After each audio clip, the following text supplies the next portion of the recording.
Friends, study अड्डा for success के daily current affairs में आपका स्वागत है। दोस्तों आज है 13 अगस्त और दोस्त कल किसी कारणवश कल का करंट अफेयर का वीडियो अपलोड नहीं हो पाया, तो आज दोस्तों दोनों दिनों का करंट अफेयर हम डिस्कस करेंगे।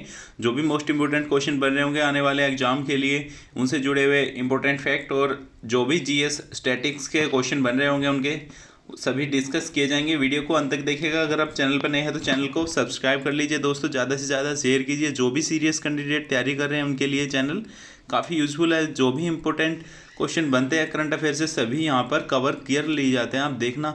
और पीडीएफ के लिए आपको वीडियो के डिस्क्रिप्शन में टेलीग्राम चैनल का लिंक दिया, वहाँ से आप डेली करंट अफेयर की जो भी पीडीएफ फाइल होती है डाउनलोड कर सकते हो। नॉलेज बेस्ड क्वेश्चन होता है दोस्तों, प्रीवियस लेक्चर बेस पे होता है। जो प्रीवियस लेक्चर में आपने पढ़ा था उसी के बेस पर जो आज का प्रश्न है, इब्राहिम मोहम्मद सोली। इब्राहिम मोहम्मद सोली इनमें से किस देश के राष्ट्रपति हैं? आपको बताना है इनमें से किस देश के राष्ट्रपति हैं इब्राहिम मोहम्मद सोली।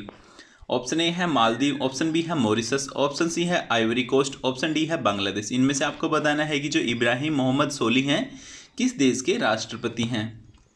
उत्तर आपको कमेंट बॉक्स में बताना है। दोस्तों अगर आपने प्रीवियस लेक्चर अच्छे से पढ़ा है तो आपने पीडीएफ को भी अच्छे से रीड किया है तो आपका करंट अफेयर दोस्तों देखना अच्छा होगा। और ये क्वेश्चन होता है आपका एक रिवाइज टेस्ट होता है कि आपने जो प्रीवियस लेक्चर था आपने अच्छे से पढ़ा है या नहीं पढ़ा। दोस्तों 11 अगस्त को प्रश्न पूछा गया था, मनु साहनी इनमें से किस बोर्ड के सीईओ हैं? इसका सही आंसर है आईसीसी। जो आईसीसी इंटरनेशनल क्रिकेट काउंसिल, उसके जो सीईओ हैं वर्तमान में मनु साहनी हैं। ऑप्शन डी इसका बिल्कुल सही आंसर है। आज के करंट अफेयर पे आते हैं। आज का पहला प्रश्न है, महिंद्रा राजपक्षे किस देश के चौथी बार प्रधानमंत्री चुने गए हैं? महिंद्रा राजपक्षे दोस्तों श्रीलंका के चौथी बार ये प्रधानमंत्री चुने गए हैं महिंद्रा राजपक्षे। श्रीलंका भारत का पड़ोसी देश है। दोस्तों पड़ोसी देश का तो हमें कम से कम उनकी राजधानियाँ और उनके जो भी प्रेसिडेंट, राष्ट्रपति या प्रधानमंत्री जो भी वहाँ पर प्रमुख हैं उनके बारे में हमें पता होना चाहिए। और ये किस पार्टी से थे? श्रीलंका पीपुल्स पार्टी है इनकी। उस पार्टी से ये जो श्रीलंका का पीएम नियुक्त किया गया इनको चौथी बार। राष्ट्रपति हैं श्रीलंका के गोतबाया राजपक्षे।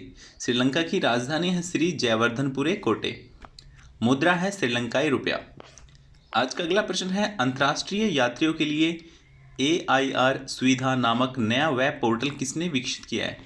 ये क्या है? Delhi international airport limited, DIAL है जो, उन्होंने एक नया वेब पोर्टल लॉन्च किया है दोस्तों, कॉन्टैक्टलेस। दोस्तों जो भी भारत में अभी हाल ही में जो अंतर्राष्ट्रीय यात्री आ रहे हैं उनको क्वारंटाइन होना पड़ता है, तो इस ऐप के दौरान वो अपने आप को रजिस्टर करके जो भी अराइव होंगे इंडिया में पैसेंजर, उनके लिए ये एक पोर्टल लॉन्च किया है। वो अपने आप को सेल्फ क्वारंटाइन के लिए अपना आवेदन इस वेब पोर्टल पर दे सकते हैं। और ये जो वेब पोर्टल है ऑनलाइन पोर्टल है, ये किसने मंत्रालय ने? दोस्तों ये जो राज्य सरकारें हैं, सभी राज्य सरकारें जहाँ पर भी अंतर्राष्ट्रीय नागरिक आएगा उसके लिए है दोस्तों। ये सभी राज्य मिलकर नागरिक उड्डयन मंत्रालय, स्वास्थ्य और परिवार कल्याण मंत्रालय और विदेश मंत्रालय ने मिलकर ये पोर्टल विकसित किया है सभी के सहयोग से। और दोस्तों ये वही है कि क्वारंटाइन के लिए सेल्फ क्वारंटाइन का एक घोषणा पत्र उनको इस वेब पोर्टल पर देना पड़ेगा। इससे वो जो भी सरकार की तरफ से जो से क्वारंटाइन होते हैं दोस्तों, उससे उसको वो घर पे ही क्वारंटाइन हो जाएगा अब। तो उसको सरकार की तरफ से जो क्वारंटाइन हो रहे थे उसके लिए मुक्ति देने के लिए आप कह सकते हो कि उसको अलग करने के लिए ये एक सुविधा लॉन्च की गई है। DIAL है जो दिल्ली एयरपोर्ट अथॉरिटी है, उन्होंने ये वेब पोर्टल लॉन्च किया है, दिल्ली इंटरनेशनल एयरपोर्ट लिमिटेड ने। आपको ये पता होगा केंद्रीय स्वास्थ्य और परिवार कल्याण मंत्री कौन है भारत के? डॉक्टर हर्षवर्धन। विदेश मंत्री कौन है भारत के वर्तमान में? डॉक्टर सुब्रमण्यम जयशंकर हैं भारत के केंद्रीय विदेश मंत्री वर्तमान में। आज का अगला प्रश्न है, विश्व हाथी दिवस 12 अगस्त को मनाया जाता है। दोस्तों विश्व हाथी दिवस पर पर्यावरण और वन मंत्रालय द्वारा किस नाम से मानव हाथी टकराव पर राष्ट्रीय पोर्टल लॉन्च किया गया है? दोस्तों जो पर्यावरण और वन मंत्रालय के अंतर्गत आते हैं जो भी संरक्षण कार्य होते हैं जानवरों से जुड़े हुए, उसी के अंतर्गत जो 12 अगस्त को विश्व हाथी दिवस मनाया जाता है हर वर्ष, तो उसी दिन जो एक लॉन्च किया गया है राष्ट्रीय पोर्टल, उसका नाम है सुरक्षा नाम से एक पोर्टल लॉन्च किया जो भारत के केंद्रीय पर्यावरण मंत्री हैं, उन्होंने यह राष्ट्रीय पोर्टल हाथी दिवस के अवसर पर लॉन्च किया है। दोस्तों इसमें जो भी हाथियों से जुड़ी हुई जो भी कोई शिकायतें वगैरह है उनके लिए ये पोर्टल काम करेगा दोस्तों। और दोस्तों इसका मेन मोटिव यही है कि जो भी हाथियों की संख्या है, आबादी है, उसको अस्तित्व को सुनिश्चित करना। इस जो योजना शुरू की गई है, जो पोर्टल लॉन्च किया गया है, उसका मेन मोटिव है दोस्तों। जो भारत में हाथी परियोजना को साल 1992 में शुरू किया गया था पर्यावरण और वन मंत्रालय द्वारा। और इसमें दोस्तों ये मेन एक बात इसमें ये है कि जो अंतर्राष्ट्रीय संघ है एशियाई हाथियों को प्रकृति के संरक्षण के लिए रेड लिस्ट में शामिल कर चुका है। एशियाई हाथियों की संख्या लगातार घटती जा रही है, क्योंकि दोस्तों भारत में नहीं लेकिन बहुत से देशों में हाथियों का शिकार होता रहता है।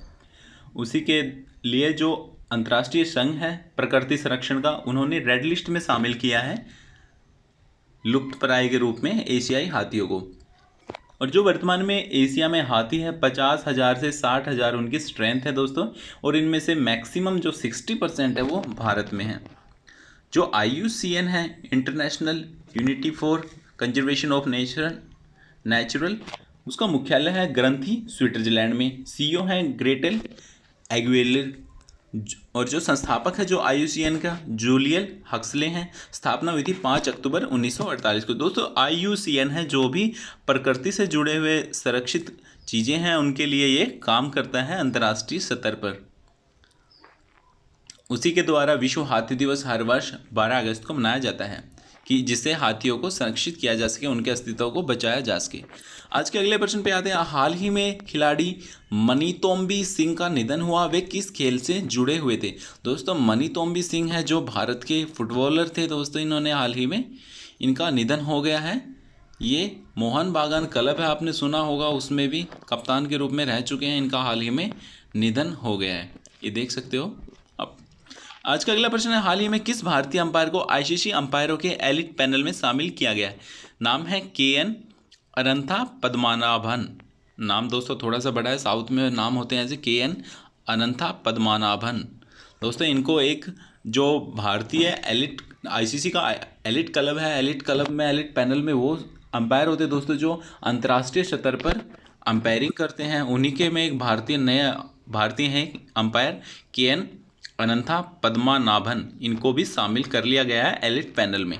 दोस्तों ये आप देखा होगा आपने IPL में, बहुत से IPL में अपने मैचों में होते हैं। भारतीय घरेलू क्रिकेट में भी अंपायरिंग बहुत कर चुके हैं।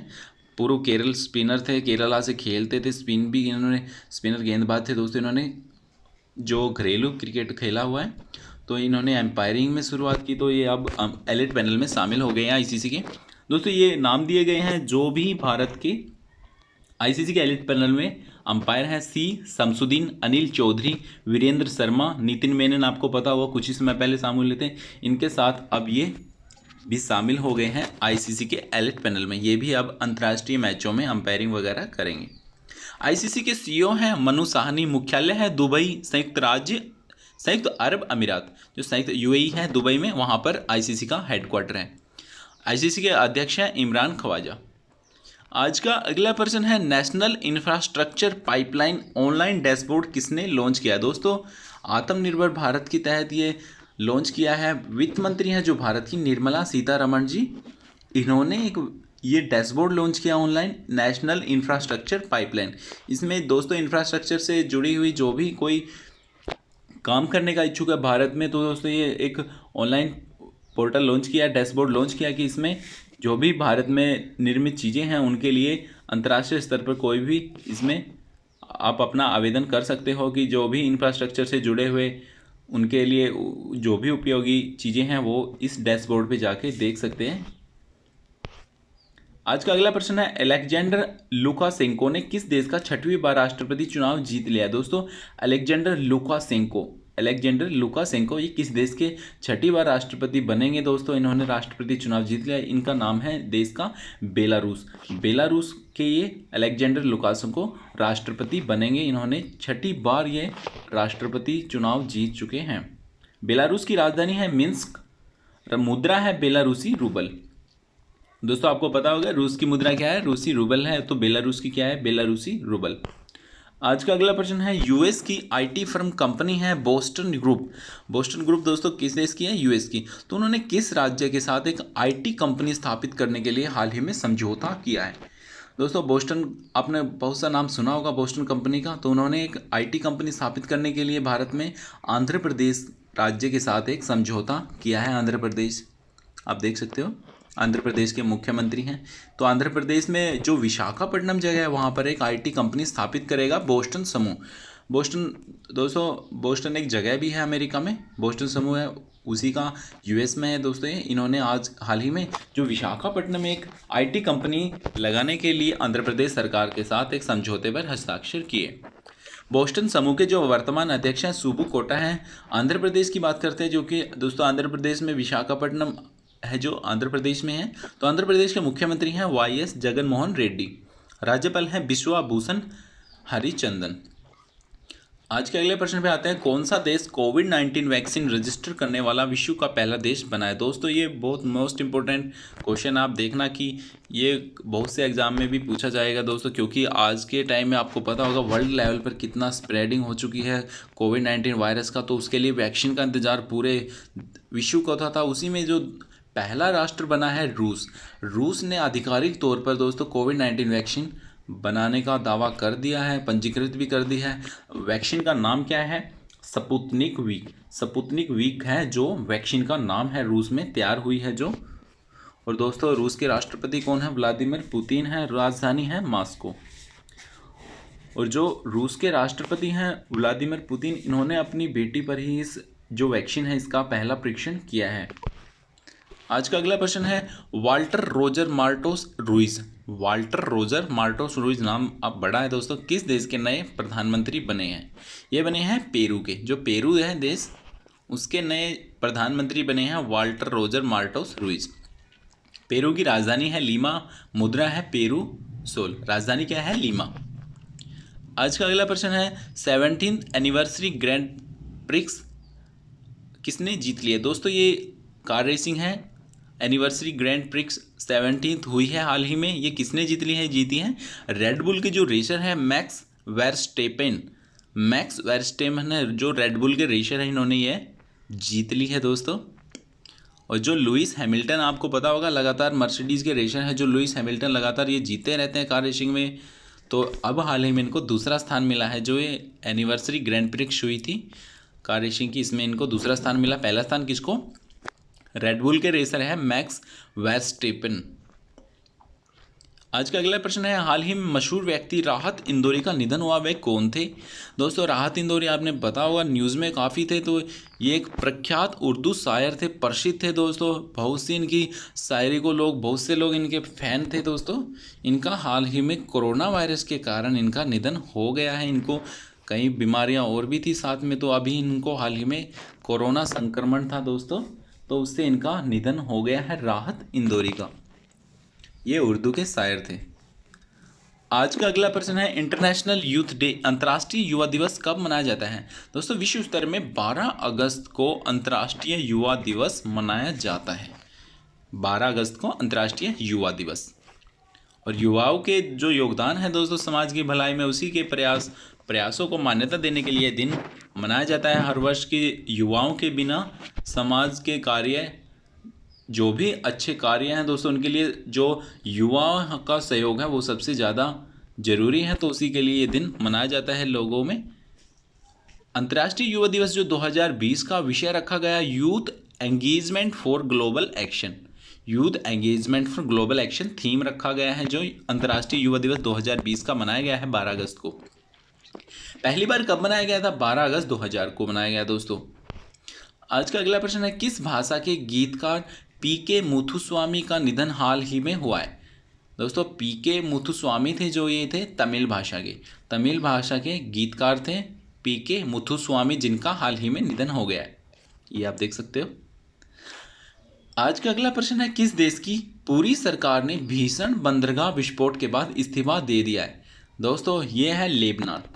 लेबनान में आपको पता होगा 4 अगस्त को एक बंदरगाह में भीषण विस्फोटक एक दुर्घटना हुई थी। तो उसी के लिए दोस्तों उनकी सरकार को जो भी उनके इंतजाम थे सरकार के द्वारा, उनसे जो जनता थी वो काफ़ी आक्रोश में थी। उन्होंने बहुत से आंदोलन भी कर रही है वहाँ पर सरकार के खिलाफ। तो उसी को देखते हुए जो पूरी सरकार है लेबनान की, उन्होंने सामूहिक रूप से इस्तीफा दे दिया है लेबनान में।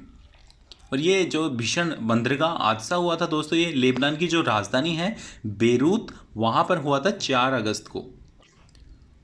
और बहुत सा ज़्यादा नुकसान हुआ था दोस्तों, आपको पता हुआ, बहुत सारा न्यूज़ में था ये। वहाँ पर बहुत से लोग मर चुके हैं, 160 लोगों की दोस्तों मरने की पुष्टि हुई है, बहुत से घायल भी हुए हैं आसपास के वहाँ से। और ये सुना जा रहा है कि दोस्तों जो धमाके की आवाज़ है वो 250 किलोमीटर तक भी सुनाई दी थी। तो आप इमेजिन कर सकते हो कि अगर 250 किलोमीटर अगर आपसे दूर कोई धमाका हुआ, उसकी आवाज़ है, तो वो कितना दर्दनाक हुआ होगा दोस्तों। लेबनान की राजधानी है जो बेरूत, वहाँ पर हुआ। लेबनान की मुद्रा है लेबनानी पाउंड। आज का अगला प्रश्न है, कैपिटल इंडिया फाइनेंस के नए कार्यकारी अध्यक्ष किसे नियुक्त किया गया। कैपिटल इंडिया फाइनेंस है दोस्तों, वित्त ग्रुप है एक, वो किया है दोस्तों हर्ष कुमार भानवाला। जो हर्ष कुमार भानवाला है, इनको नया कार्यकारी अध्यक्ष नियुक्त किया है कैपिटल इंडिया ने। दोस्तों जो हर्ष कुमार भानवाला थे, ये इससे पहले जो नाबार्ड है, आपको पता होगा नेशनल एग्रीकल्चर बैंक है जो नाबार्ड, उसके अध्यक्ष भी थे दोस्तों। 6 साल तक ये अध्यक्ष रहे नाबार्ड के। तो इनके दोस्तों योग्यता है इनके अंदर, तो उसी के दिशा निर्देश पे दोस्तों इनको जो नया कैपिटल इंडिया है उसका नया कार्यकारी अध्यक्ष नियुक्त किया गया है। नाम है हर्ष कुमार भानवाला, और ये 6 साल तक नाबार्ड में भी अध्यक्ष रहे थे। कैपिटल इंडिया फाइनेंस की बात करते हैं। जो इसके प्रबंध निदेशक हैं, एमडी हैं, मैनेजिंग डायरेक्टर हैं केशव पोरवाल हैं, मुख्यालय है मुंबई महाराष्ट्र में। आज का अगला प्रश्न है, कनेक्टिंग कम्युनिकेटिंग चेंजिंग नामक पुस्तक के ई संस्करण का विमोचन किसके द्वारा किया गया है। यह किया गया है जो भारत के केंद्रीय सूचना और प्रसारण मंत्री हैं प्रकाश जावड़ेकर, इन्होंने इस पुस्तक का ई संस्करण लॉन्च किया है दोस्तों। नाम है कनेक्टिंग कम्युनिकेटिंग चेंजिंग। ये किसके विषय में है दोस्तों, ये जो भारत के उपराष्ट्रपति हैं वेंकैया नायडू, इनकी 3 साल का कार्यकाल हाल ही में इन्होंने 11 अगस्त को पूरा किया है। तो उन्हीं के बारे में उनके भाषणों का ब्यौरा इस पुस्तक में दिया गया है। उन्होंने इस इतने 3 साल में क्या क्या उन्होंने कहा, क्या क्या उन्होंने काम किए, उनका सबका ब्यौरा इस पुस्तक में है दोस्तों। जो उपराष्ट्रपति हैं भारत के एम वेंकैया नायडू, 11 अगस्त को हाल ही में उन्होंने अपने कार्यकाल के 3 वर्ष पूरे किए हैं उपराष्ट्रपति के तौर पर। आज का अगला प्रश्न है, भारत का पहला pocket android POS point of sale device किसने विकसित किया है। दोस्तों ये किया है पेटीएम ने। पेटीएम ने भारत का सबसे पहला पोर्टेबल स्मार्ट पीओएस एक जारी कर दिया है। पेटीएम कंपनी ने, Paytm all in one portable Android smart POS नाम है उसका। तो ये पेटीएम कंपनी ने लॉन्च किया है भारत का पहला portable Android smart POS. Paytm के संस्थापक है विजय शेखर शर्मा। पेटीएम का जो मुख्यालय है नोएडा उत्तर प्रदेश में है। स्थापना हुई थी 2010 में। आज का अगला प्रश्न है, मुख्यमंत्री किसान सहाय योजना किस राज्य द्वारा शुरू की गई है। दोस्तों हाल ही में ये की गई है गुजरात में। गुजरात राज्य में जो मुख्यमंत्री फसल बीमा है उसकी जगह उसकी रिप्लेस करके मुख्यमंत्री किसान सहाय योजना एक शुरू की गई है किसानों के लिए। दोस्तों आपको पता होगा खरीफ फसल चली हुई है, खरीफ फसल का समय है, तो उसी से ये लागू हो जाएगी मुख्यमंत्री किसान सहाय योजना। कहाँ पर, गुजरात में। जो गुजरात के मुख्यमंत्री हैं विजय भाई आर रूपानी, विजय रूपानी बोल सकते हो आप। राज्यपाल हैं आचार्य देवव्रत। आज का अगला प्रश्न है, इंदिरा वन मितान योजना का शुभारंभ किस राज्य में किया गया है। यह किया गया है छत्तीसगढ़ में। छत्तीसगढ़ में दोस्तों छत्तीसगढ़ के जो मुख्यमंत्री हैं भूपेश बघेल जी, इन्होंने हाल ही में इंदिरा वन मितान योजना का शुभारंभ किया है। दोस्तों ये इंदिरा वन मितान योजना है किसके लिए, ये है वहाँ पर जो आदिवासी वनवासी लोग हैं उनके लिए रोजगार बनाने के लिए, आत्मनिर्भर बनाने के लिए ये योजना शुरू की गई है छत्तीसगढ़ राज्य में। आपको पता होगा छत्तीसगढ़ राज्य में दोस्तों बहुत से आदिवासी इलाके हैं, उनके लिए ये उनको आत्मनिर्भर बनाने के लिए ये योजना शुरू की गई है छत्तीसगढ़ सरकार द्वारा। इनमें दोस्तों 10,000 आदिवासी क्षेत्रों 10,000 गाँव के युवाओं को एक समूह बनाएगी सरकार दोस्तों इस योजना के अंतर्गत, और उनको आत्मनिर्भर बनाने के लिए उनका काम करेगी। राज्यपाल हैं छत्तीसगढ़ के अनसुईया उइके, मुख्यमंत्री हैं भूपेश बघेल। दोस्तों आज के लिए इतना ही। दोस्तों आपको करंट अफेयर का लेक्चर डेली प्रोवाइड कर दिया जाएगा। किसी कारणवश कल का लेक्चर नहीं अपलोड हो पाया था, तो आज जो भी दोनों दिनों का दोस्तों इंपॉर्टेंट क्वेश्चन थे, सभी डिस्कस किए गए हैं। वीडियो को अगर आपने अच्छे से देखा है तो आप देखना, आने वाले एग्जाम में आपको काफ़ी हेल्पफुल मिलेगी। इन जो भी वीडियो लेक्चर यहाँ पर अपलोड किए जाते हैं, कोई भी एक्स्ट्रा क्वेश्चन या आपका जिससे टाइम वेस्ट हो, कोई भी एक्स्ट्रा क्वेश्चन डिस्कस नहीं किया जाता। अगर आपको वीडियो यूजफुल लगे प्लीज़ वीडियो को लाइक ज़रूर कीजिएगा। अगर चैनल को सब्सक्राइब नहीं किया तो चैनल को सब्सक्राइब कर लीजिए। और दोस्तों ज़्यादा से ज़्यादा शेयर कीजिए। जो भी फ्रेंड्स आपके सीरियस कैंडिडेट तैयारी कर रहे हैं, आने वाले जो भी एग्ज़ाम है, एसएससी के एग्ज़ाम है, जैसे दिल्ली पुलिस है, हरियाणा, जो भी बैंकिंग के एग्ज़ाम, दोस्तों सभी के लिए ये यूजफुल करंट अफेयर है, आपको देखना, इससे हेल्प मिलेगा। Thank you for watching, have a nice day.